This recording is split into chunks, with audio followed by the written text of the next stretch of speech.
Hello my dear students, Gayatri Vidya Mandir उच्च माध्यमिक विद्यालय सांचौर जिला जालौर के हमारे ऑनलाइन क्लासेस में आप सभी का एक बार फिर से स्वागत है।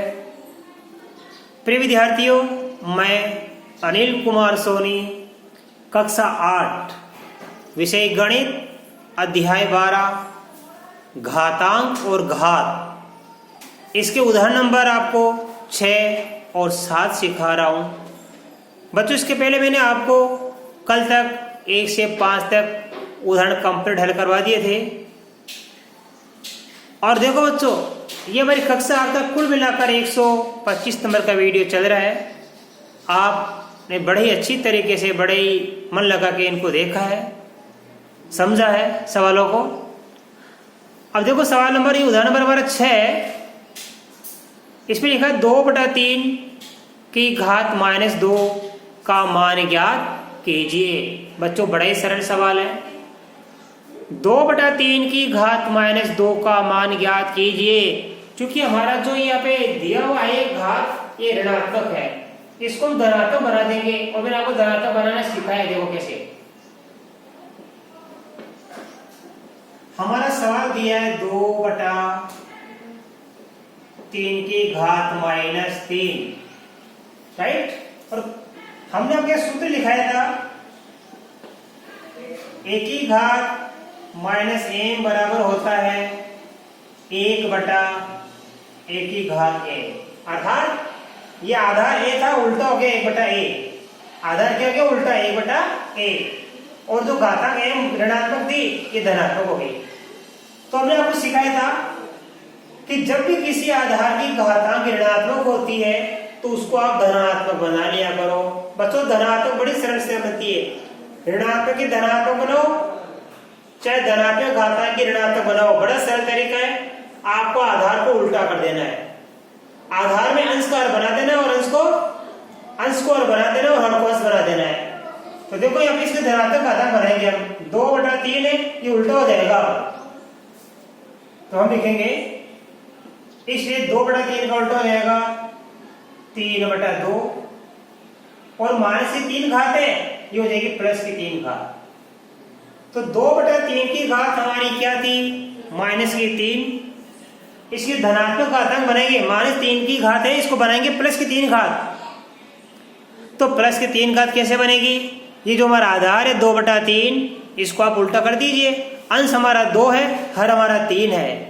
अंश 2 को तो बना दीजिए आप हर, और जो हर दिया है 3, उसको बना दीजिए अंश। तो 2/3 का व्युत्क्रम हो गया 3/2। अर्थात दिए गए आधार का हमको विलोम करना है। 2/3 का उल्टा कर दो 3/2, और ऋणात्मक घातांक को बना दो धनात्मक घातांक, राइट। देखो बच्चों, यहाँ पे -2 है, तो एक गलती से कर दिए 3, तो आप कोई 2 कर दीजिए। अब इसको हल करके देखो बच्चों, आगे इसका मतलब 3/2 का ये क्या है, वर्ग। तो इसका मतलब है 3/2 को हम 2 बार लिख के गुणा करेंगे। इस 3/2 को हम कितनी बार लिखेंगे, 2 बार लिखेंगे। अब देखो बच्चों, 3 को 3 से गुणा करेंगे तो 9, 2 को 2 से गुणा करेंगे कितना आएगा, 4। तो ये हमारा आंसर आ गया 9/4। तो 2/3 की घात -2 है, इसको हल करने में उत्तर आ गया हमारा 9/4 आ गया, राइट।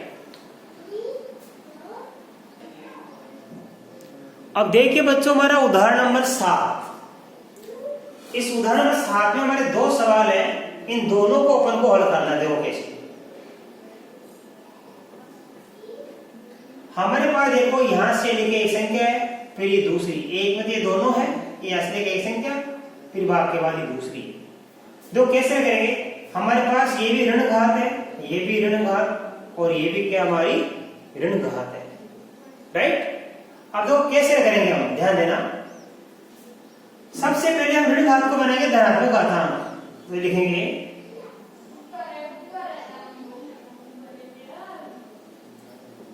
ऋणात्मक घातांक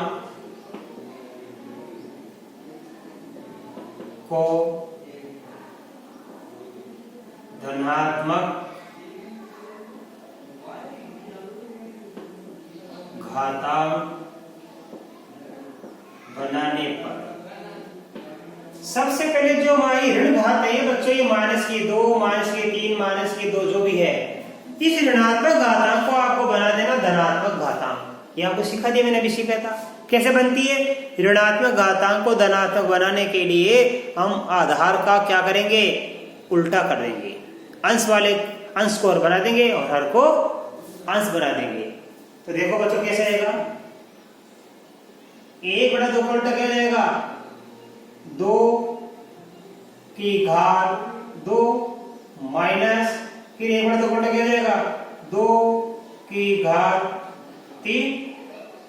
1/2 की घात -2 है, फिर माइनस क्या लिखा हमारे पास, 1/2 की घात क्या लिखिए, -3।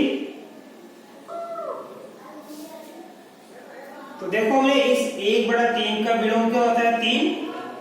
तो ये 1/3 का हमने विलोम कर दिया 3 और ऋण घात को बना दिया धन घात। माइनस का माइनस, फिर 1/2 का विलोम होता है 2 और ऋण 3 घात को बना दिया 3 घात भाग। ठीक है, ये हमारी क्या है, 1/4। ये हमारी कितनी है, 1/4। तो इसको क्या बनाएंगे हम, धन घात बनाएंगे। 1/4 का विलोम क्या होता है, 4 और ऋण घात की बना देंगे 2 घात। तो 1/3 का विलोम होता है 3, ऋण घात की बना दी 2 घात। फिर 1/2 का विलोम होता है 2, ऋण 3 घात की बना दी 3 घात। भाग का भाग 1/4 का विलोम होता है 4 और ऋण 2 का बना दिया हमने धन घात 2। अब देखो करेंगे यहाँ पे 3 की घात 2, इसका मतलब 3 को 2 बार लिखे गुणा करेंगे हम। 3 गुणा 3 कितना बन जाता है, 9। 2 की घात 3 यानी 2 को 3 बार लिख लो आप। 2 की घात 3, 3 दूनी 6 मत कर देना। 2 की घात 3 का मतलब 2 को 3 बार लिखेंगे और गुणा करेंगे। तो 2 दूनी कितना होता है, 4 और 4 को 2 से गुणा करने में कितना बनता है, 8 भाग। अब देखिए कितना हमारे पास, कितना 4 की घात 2 है, तो 4 की घात 2 का मतलब है हम 4 को 2 बार लिखेंगे। 3 की घात 2 का मतलब 3 को 2 बार लिखे गुणा करने पर 9 आ गया। 2 की घात 3, 2 को 3 बार लिखकर गुणा करने पर 8 आ गया। भाग का भाग 4 की घात 2 मतलब 4 को 2 बार लिखे गुणा करेंगे, 4 चौक 16। राइट, अभी हमने लिख लिया, अब इसको हल करेंगे। देखो हल करने में क्या हो जाएगा, 9 माइनस 8 कितना होता है, 1 और भाग 16। भाग का मतलब बटा लिख दो आप 16। 9 माइनस 8, 9 में से 8 घटाएंगे तो 1 बचेगा और 16 का भाग देंगे, बटा 16 लिखेंगे। तो इसको करने पर आंसर आ गया हमारा 1/16 प्राप्त हो गया। राइट, अब देखो बच्चों इसके बाद में सवाल नंबर इसका दूसरा हल करेंगे। देखो इसको कैसे हल करेंगे,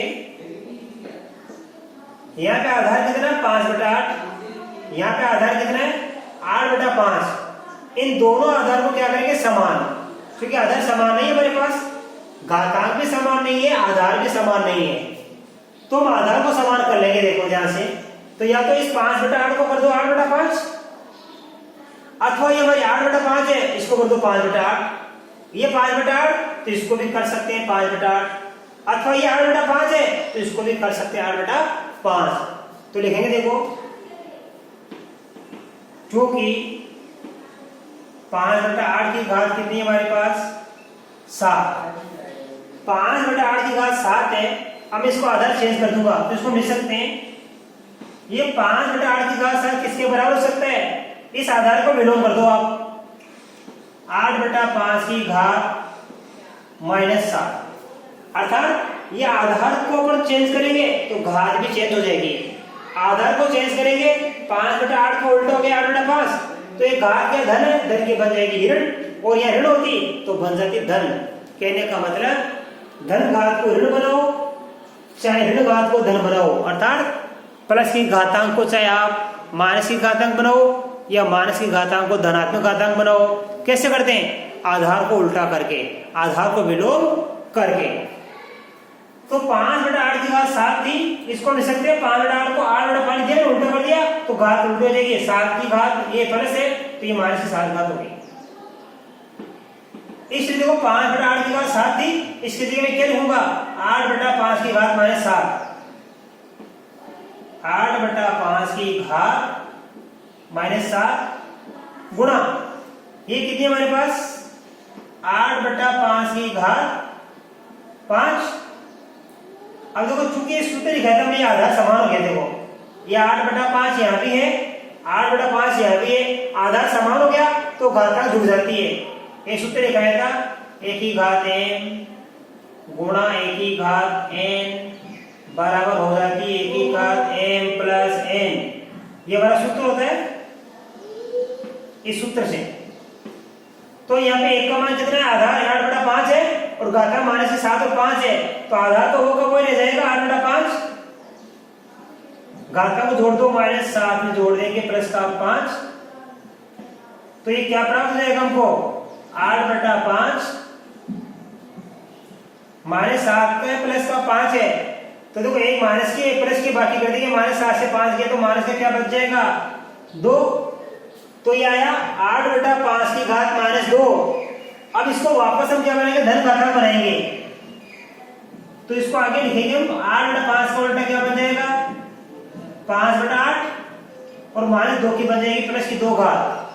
तो 8/5 की घात माइनस के 2 थी, इसको मिल सकते हैं 5/8। देखो 8/5 का उल्टा क्या होता है 5/8 तो ये घातांक उल्टी हो जाएगी, ऋण की बन जाएगी धन, क्या बन जाएगी माइनस की बन जाएगी प्लस।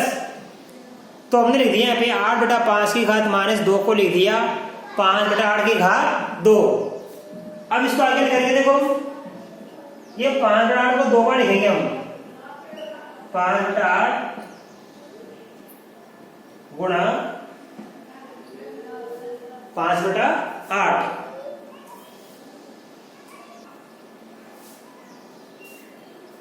तो ये 5/8 को हम 2 बार लिखेंगे, ये हो जाएगा 5 को 5 से गुणा किया 25, 8 को 8 से गुणा किया 64।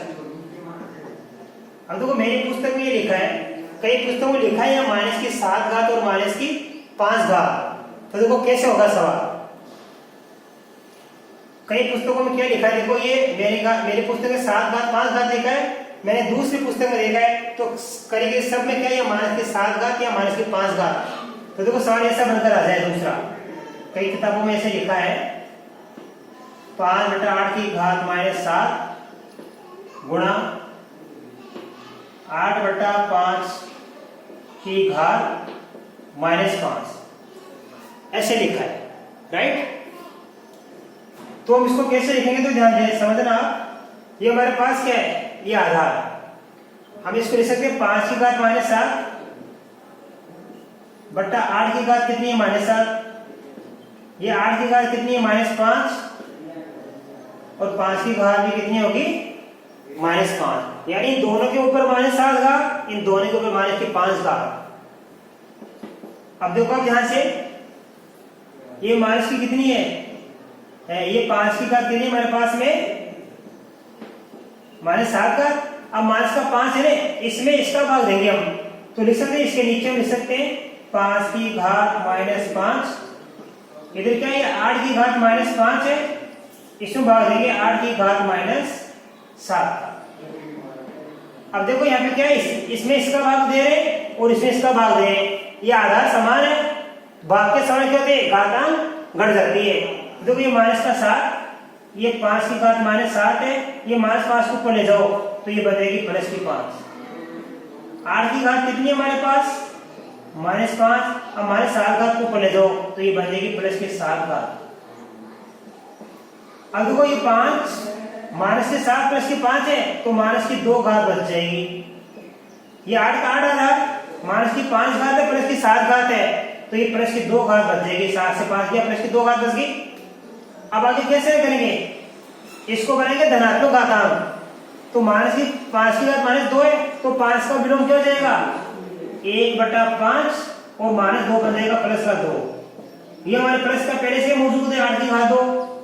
तो कैसे करेंगे देखो यहाँ पे 8 की घात 2 का मतलब है 8 गुणा 8 और 5 का 2 का मतलब है 5 गुणा 5 8 को 8 से गुणा किया 64, 5 को 5 से गुणा किया तो 25, तो यह आएगा 64/25।